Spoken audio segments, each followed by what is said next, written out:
पूछता है भारत, पूछ बता देना तुम। क्या तेरा आका जिस देश की सरकार भ्रष्ट होती है उस देश का रुपया डॉलर के मुकाबले में सबसे ज्यादा गिरता है, एक बार दोबारा से कह के दिखा सकता? बहुत छोटी छोटी सवालें पूछ रहा हूं, तेरे को चैलेंज है, ये पूछता है भारत। तो चैलेंज सिर्फ उद्धव ठाकरे, संजय राउत और अनिल देशमुख को क्यों? सुन भाई अर्नब गोस्वामी, आज डायरेक्ट सुन ले।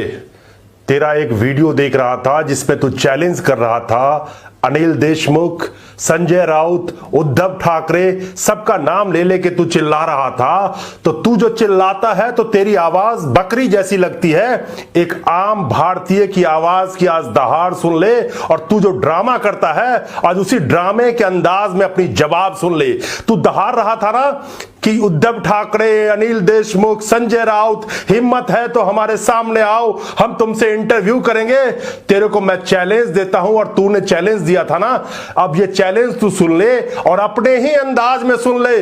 तूने क्या कहा कि चैलेंज देता हूं, आके इंटरव्यू करे मेरे साथ।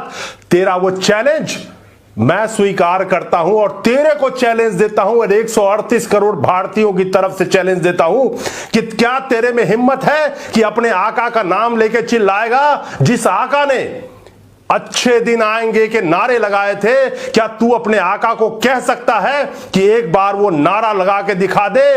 पूछता है भारत, ये पूछता है भारत। क्या तू अपने आका को चैलेंज देके एक बार अपने चैनल पे बुला सकता है और उससे सवाल कर सकता है कि लॉकडाउन की वजह से जब 300 लोग मर रहे थे कोरोना महामारी की वजह से, तब तो उसने लॉकडाउन किया था। आज 80,000 से ज्यादा लोग रोज संक्रमित हो रहे हैं। तो लॉकडाउन जो फेल हुआ और देश की अर्थव्यवस्था का सत्यानाश जो पहले ही कर रखा था उन्होंने, अब जो और बुरी तरीके से सत्यानाश किया, तो इस लॉकडाउन से क्या फायदा हुआ? क्या तुम अपने आका को इंटरव्यू के लिए बुला सकते हो? और एक आम भारतीय इंटरव्यू लेगा, तुम जैसे गोदी मीडिया का पत्रकार नहीं।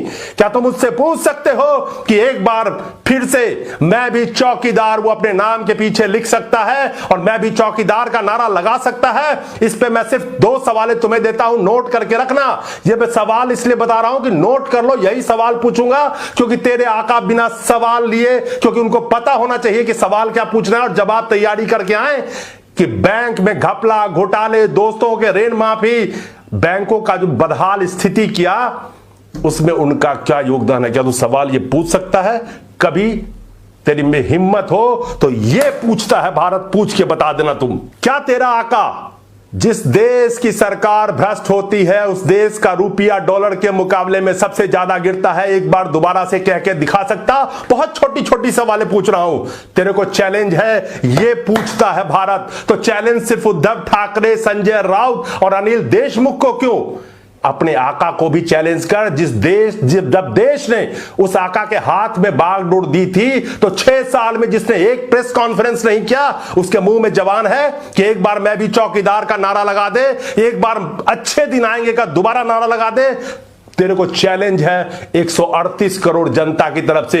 और सुन, एक और चैलेंज देता हूं कि सवाल पूछने के लिए कोई रवीश कुमार की जरूरत नहीं है, एक आम भारतीय ही सवाल पूछ ले, उसका जवाब अगर दे दे तो ये तेरे को चैलेंज देता हूं। रवीश कुमार तो बहुत दूर की चीज है।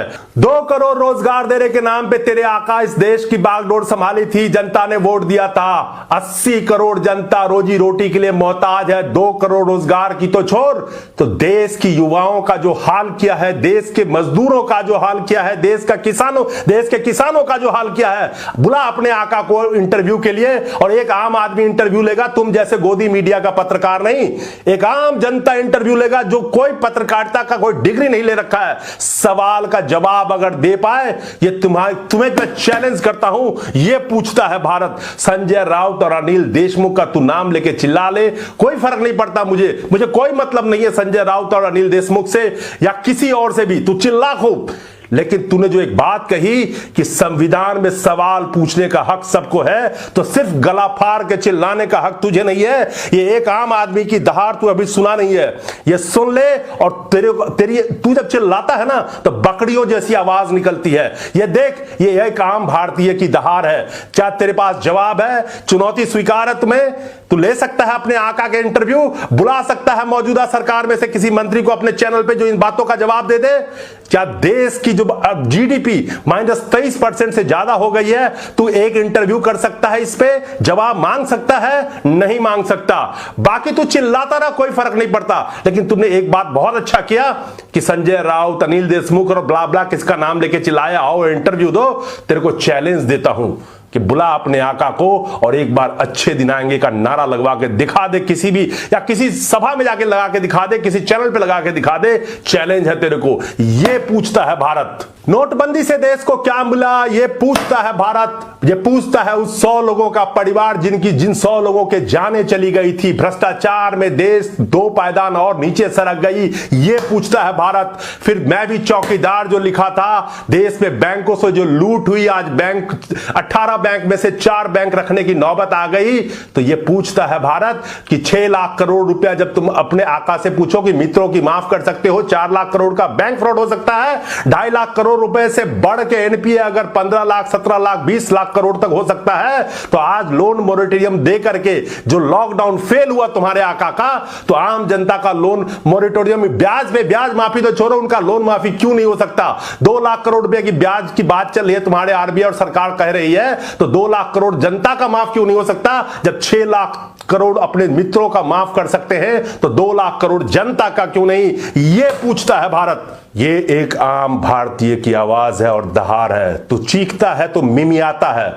अपनी आवाज देख और एक आम भारतीय की ये दहाड़ देख।